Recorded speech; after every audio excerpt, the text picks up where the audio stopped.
पहा या ठिकाणी एक उदाहरण आहे -7 + 6। तर हे उदाहरण सोडवत असताना बरेच मुलंच काय तर मोठी माणसं देखील चुका करतात।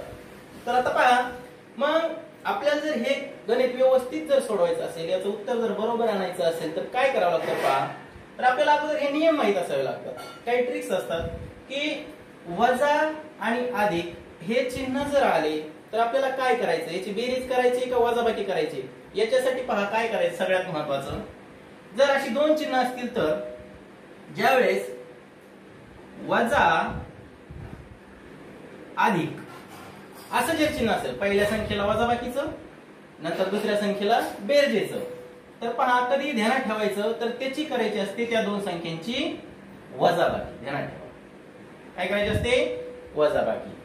नंतर पहिल्या संख्येला जर प्लसचं चिन्ह असेल, दुसऱ्या संख्येला जर मायनसचं चिन्ह असेल, तर त्याचीही करायची असते वजाबाकी।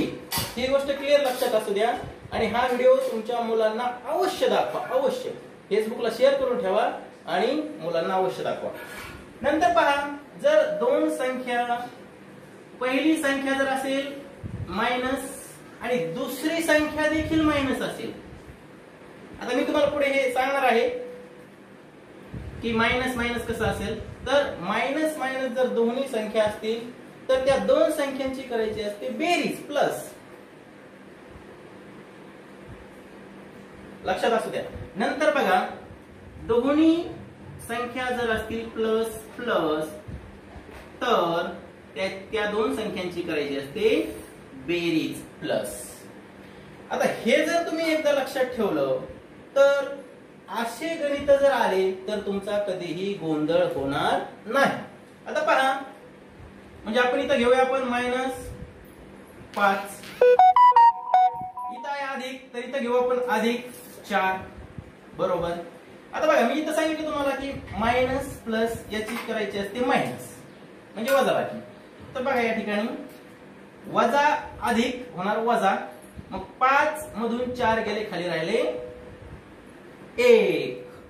आता काही वाटेल की इथं तर प्लसचं चिन्ह आहे, मग त्याची बेरीज करायला पाहिजे, पण नाही, याची वजाबाकी करावी लागते। आणि पण चिन्ह देताना एक लक्षात ठेवा, आता येणारं उत्तर जे आहे याला चिन्ह देताना मोठ्या संख्येचं चिन्ह द्यायचं।